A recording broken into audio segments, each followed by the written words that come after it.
नमस्कार दोस्तों, स्वागत है आपका मेरे YouTube चैनल हिंदी कथा कहानियाँ और हिंदी कथा साहित्य संचन में। आज मैं आपके लिए मुंशी प्रेमचंद की एक बहुत ही प्रसिद्ध कहानी शंखनाद लेकर आई हूँ।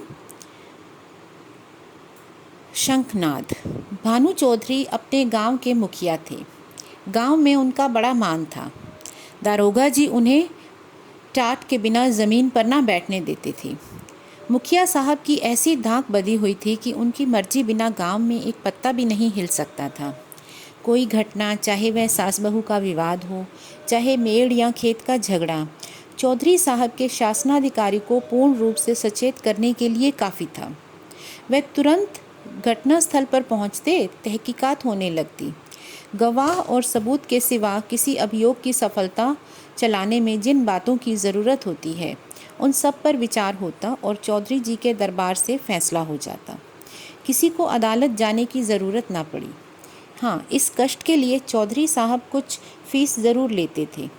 यदि किसी अवसर पर फीस मिलने में असुविधा के कारण उन्हें धीरज से काम लेना पड़ता तो गांव में आफत मच जाती थी, क्योंकि उनके धीरज और दरोगा जी के क्रोध में कोई घनिष्ठ संबंध था।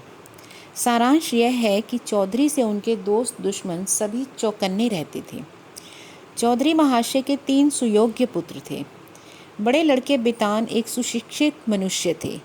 डाकिये के रजिस्टर पर दस्तखत कर लेते थे। बड़े अनुभवी, बड़े नीति कुशल। मिर्जई की जगह कमीज़ पहनते, कभी कभी सिगरेट भी पीते, जिससे उनका गौरव बढ़ता था। यद्यपि उनके ये दुर्व्यसन बूढ़े चौधरी को नापसंद थे, पर बेचारे विवश थे, क्योंकि अदालत और कानून के मामले बितान के हाथों में थे। वह कानून का पुतला था। कानून की दफ़ाएं उसकी ज़बान पर रखी हुई थी। गवाह पढ़ने में वह पूरा उस्ताद था। मंझले लड़के शान चौधरी कृषि विभाग के अधिकारी थे। बुद्धि के मंद, लेकिन शरीर से बड़े परिश्रमी। जहाँ घास न जमती हो वहाँ केसर जमा दे। तीसरे लड़के का नाम गुमान था। वह बड़ा रसिक और साथ ही उद्दंड भी था। मुहर्रम में ढोल इतने ज़ोरों से बजाता कि कान के पर्दे फट जाते। मछली फंसाने का बड़ा शौकीन था। बड़ा रंगीला जवान था। खंजड़ी बजा बजाकर जब वह मीठे स्वर से ख्याल गाता तो रंग जम जाता। उसे दंगल का ऐसा शौक था कि कोसों तक धावा मारता। पर घर वाले कुछ ऐसे शुष्क थे कि उसके इन व्यसनों से तनिक भी सहानुभूति न रखते थे। पिता और भाइयों ने तो उसे ऊसर खेत समझ रखा था। घुड़की, धमकी, शिक्षा और उपदेश, स्नेह और विनय, किसी का उस पर कुछ असर ना हुआ। हाँ, भावजें उसकी ओर से अभी भी निराश न हुई थी। वे अभी तक उसे कड़वी दवाएं पिलाई जाती थी, पर आलस्य वह राज रोग है जिसका रोग कभी नहीं संभलता। कोई ऐसा विरला ही दिन जाता होगा जब बांके गुमान को भावजों के कटु वाक्य न सुनने पड़ते हों। ये विषैले शर कभी कभी उसके कठोर हृदय में चुप जाते, किंतु यह घाव रात भर से अधिक न रहता। भोर होते ही थकना के साथ ही यह पीड़ा भी शांत हो जाती। तड़का हुआ, उसने मुंह हाथ धोया, बंशी उठाई और तालाब की ओर चल खड़ा हुआ। भावजें फूलों की वर्षा किया करती। बूढ़े चौधरी पैंतरे बदलते रहते और भाई लोग तीखी निगाह से देखा करते। पर अपनी धुन का पूरा बांका गुमान उन लोगों के बीच से इस तरह अकड़ता चला जाता जैसे कोई मस्त हाथी कुत्तों के बीच से निकल जाता है। उसे सुमार्ग पर लाने के लिए क्या क्या उपाय नहीं किए गए। बाप समझाता, बेटा ऐसी राह चलो जिसमें तुम्हें भी पैसे मिलें, गृहस्थी का भी निर्वाह हो। भाइयों के भरोसे कब तक रहोगे? मैं पका आम हूँ, आज टपक पड़ा या कल। फिर तुम्हारा निभाह कैसे होगा? भाई बात बिना पूछेंगे। भावजों के रंग देख रहे हो? तुम्हारे भी लड़के बाले हैं, उनका भार कैसे संभालोगे? खेतों में जी ना लगे तो कांस्टेबली में भर्ती करा दूँ? बांका गुमान खड़ा खड़ा यह सब सुनता, लेकिन पत्थर का देवता था, कभी ना पसीजता। इस महाशय के अत्याचार का दंड उसकी स्त्री बेचारी को भोगना पड़ता था। मेहनत के घर के जितने काम होते वे उसी के सर थोपे जाते। उपले पाथती, कुएं से पानी लाती, आटा पीसती, और तिस पर भी जेठानियाँ सीधे मुंह बात न करती, वाक बेणों से छेदा करती। एक बार जब वह पति से कई दिन रूठी रही तो बांके गुमान कुछ नर्म हुए और बाप से जाकर बोले, मुझे कोई दुकान खुलवा दीजिए। चौधरी ने परमात्मा को धन्यवाद दिया, फूले ना समाए। कई 100 रुपए लगाकर कपड़े की दुकान खुलवा दी। गुमान के भाग जाग गए। तंजेब के चुन्नटदार कुर्ते बनवाए, मलमल का साफ़ा धानी रंग में रंगवाया। सौदा बिके या ना बिके, उसे लाभ ही होना था। दुकान खुली हुई है, 10-5 गाढ़े मित्र जमे हुए हैं, चरस की दम और ख्याल की ताने उड़ रही हैं। चल झपटरी जमुना तटरी खड़ो नटखटरी। इस तरह 3 महीने चैन से काटे। बांके गुमान ने खूब दिल खोल कर अरमान निकाले, यहाँ तक कि सारी लागत लाभ हो गई। टाट के टुकड़े के सिवा और कुछ ना बचा। बूढ़े चौधरी कुएं में गिरने लगे। भावजू ने घोर आंदोलन मचाया। अरे राम, हमारे बच्चों और हम चीतड़ों को तरसें, गाड़े का एक कुर्ता भी नसीब ना हो, और इतनी बड़ी दुकान इस निखुट्टू का कफन बन गई। अब कौन मुंह दिखाएगा, कौन मुंह लेकर घर में पैर रखेगा। किंतु बांके गुमान के तेवर जरा भी मैले न हुए। वही मुंह लिए वह फिर घर आया और फिर वही पुरानी चाल चलने लगा। कानूनदा बिताने उनके ये ठाट बाट देखकर जल जाता। मैं सारे दिन पसीना बहाऊं, मुझे नैन सुख का कुर्ता भी ना मिले, और यह अपाहिज सारे दिन चारपाई तोड़े और यो बंठन कर निकले। ऐसे वस्त्र तो शायद मुझे अपने ब्याह में भी न मिले होंगे। मीठे शान के हृदय में भी कुछ ऐसे ही विचार उठते। अंत में यह जलन सही न गई और अग्नि भड़की। तो एक दिन कानूनदा बितान की पत्नी गुमान के सारे कपड़े उठा लाई और उन पर मिट्टी का तेल उड़ेलकर आग लगा दी। ज्वाला उठी, सारे कपड़े देखते देखते जलकर राख हो गए। गुमान रोते थे, दोनों भाई खड़े तमाशा देखते थे। बूढ़े चौधरी ने यह दृश्य देखा और सिर पीट लिया। यह द्वेषाग्नि थी, घर को जलाकर ही बुझेगी। यह ज्वाला तो थोड़ी देर में शांत हो गई, परंतु हृदय की आग ज्यों की त्यों दहकती रही। अंत में एक दिन बूढ़े चौधरी ने घर के सभी मेंबरों को एकत्र किया और गूढ़ विषय पर विचार करने लगे कि बेड़ा कैसे पार हो। बितान से बोले, बेटा, तुमने आज देखा कि बात की बात में सैकड़ों रुपए पर पानी फिर गया। अब इस तरह निर्वाह होना असंभव है। तुम समझदार हो, मुकदमे मामले करते हो, कोई ऐसी राह निकालो कि घर डूबने से बचे।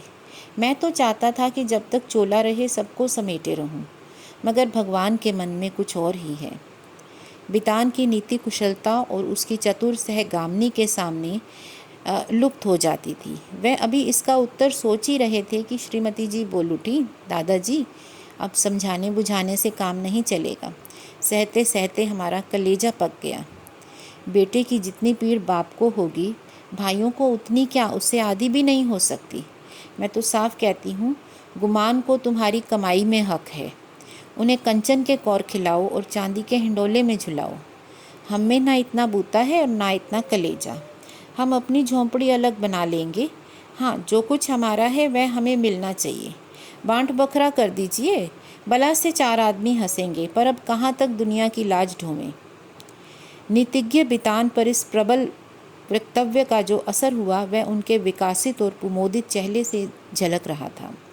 उनमें इतना साहस न था कि इस प्रस्ताव की स्पष्टता से सहमति कर सके। नीतिज्ञ महाशय गंभीरता से बोले, जायदाद मुशत्तरका, मनकूला या गैर मनकूला, आपके हीन हयात तकसीम की जाती है। इसकी नज़ीरें मौजूद हैं। ज़मींदार की मुतल्लिक करने का इसका कोई हक नहीं है। अब मंद बुद्धि शान की बारी आई। वह बेचारा बैलों के पीछे आंखें बंद करके चलने वाला ऐसे गूढ़ विषय पर कैसे मुंह खोलता, दुविधा में पड़ा हुआ था। तब उसकी सत्यवक्ता धर्मपत्नी ने अपनी जेठानी का अनुसरण करके यह कठिन कार्य संपन्न किया। बोली, बड़ी बहन ने जो कुछ कहा उसके सिवा और कोई दूसरा उपाय नहीं। मुझे तो दुख होता है कि कोई कलेजा तोड़ तोड़ कर कमाए, मगर पैसे पैसे को तरसे, तन ढांपने को वस्त्र ना मिले और कोई सुख की नींद सोए, हाथ बढ़ा बढ़ा कर खाए। ऐसी अंधेर नगरी में हमारा निभा न होगा। शान चौधरी ने भी इस प्रस्ताव का मुक्त कंठ से अनुमोदन किया। अब बूढ़े चौधरी गुमान से बोले, क्यों बेटा, तुम्हें भी यह मंजूर है? अभी भी कुछ नहीं बिगड़ा, ये आग अभी भी बुझ सकती है। काम सबको प्यारा होता है, चाम किसी को नहीं। बोलो, क्या कहते हो? कुछ काम धंधा करोगे या अभी आंखें नहीं खुली? गुमान में धैर्य की कमी न थी। बातों को इस कान से सुनकर उस कान से उड़ा देना उसका नित्य धर्म था। किंतु भाइयों की इस जनमुरीदी पर उसे क्रोध आ गया। बोला, भाइयों की जो इच्छा है वही मेरे मन में भी लगी हुई है। मैं भी इस जंजाल से भागना चाहता हूँ। मुझसे ना मजूरी हुई न होगी। जिसके भाग्य में चक्की पीसना बधा है वह पीसे। मेरे भाग्य में चैन करना लिखा है तो मैं क्यों अपना सिर ओखली में दूँ। मैं तो किसी से काम को नहीं कहता। आप लोग क्यों मेरे पीछे पड़े रहते हो। अपनी अपनी फ़िक्र कीजिए। मुझे आज से राटे की कमी नहीं है। इस तरह की सभाएं कितनी ही बार हो चुकी थी, परंतु इस देश की सामाजिक और राजनीतिक सभाओं की तरह इसका भी कोई प्रयोजन सिद्ध नहीं होता था। 2-3 दिन गुमान ने घर पर खाना नहीं खाया। जतन सिंह ठाकुर शौकीन आदमी थे, उनकी चौपाल में पड़ा रहता। अंत में बूढ़े चौधरी गए और मना कर लाए। अब फिर वही पुरानी गाड़ी अड़ती मचलती हिलती चलने लगी। पांडे घर के चूहों की तरह चौधरी के घर में बच्चे भी सयाने थे। उनके लिए घोड़े मिट्टी के घोड़े, नावें कागज़ की नावें थीं। फलों के विषय में उनका ज्ञान असीम था। गूलर और जंगली बेर के सिवा कोई ऐसा फल ना था जिसे बीमारियों का घर न समझते हों। लेकिन गुरदीन के खांचे में ऐसा प्रबल आकर्षण था कि उसकी ललकार सुनते ही उनका सारा ज्ञान व्यर्थ हो जाता था। साधारण बच्चों की तरह यदि सोते भी तो चौंक पड़ते थे। गुरदीन उसका था। गांव में साप्ताहिक फेरे लगाता था। उसके शुभागमन की प्रतीक्षा और आकांक्षा में कितने ही बालकों को बिना किंडरगार्टन की रंगीन गोलियों के ही संख्याएं और दिनों के नाम याद हो गए। गुरदीन बूढ़ा सा मैला कुचैला आदमी था, किंतु आसपास में उसका नाम उपद्रवी लड़कों के लिए हनुमान मंत्र से कम न था। उसकी आवाज़ सुनते ही उसके खोंचे पर लड़कों का ऐसा धावा होता कि मक्खियों की असंख्य सेना को भी रणस्थल से भागना पड़ता था। जहाँ बच्चों के लिए मिठाइयाँ थी, वहाँ गुरदीन के पास माताओं के लिए इससे भी ज़्यादा मीठी बातें थीं। माँ कितना ही मना करती रही, बार बार पैसा ना रहने का बहाना करें, पर गुरदीन चटपट मिठाइयों का दोना बच्चों के हाथों में रख ही देता था और स्नेहपूर्ण भाव से कहता, बहू जी, पैसों की चिंता ना करो, फिर मिलते रहेंगे, कहीं भागे थोड़े ना जाते हैं। नारायण ने तुमको बच्चे दिए हैं तो मुझे भी उनकी न्योछावर मिल जाती है। उन्हीं की बदौलत मेरे बाल बच्चे भी जीते हैं। अभी क्या ईश्वर इनका मौर तो दिखावे, फिर देखना कैसा बंठन करता हूँ।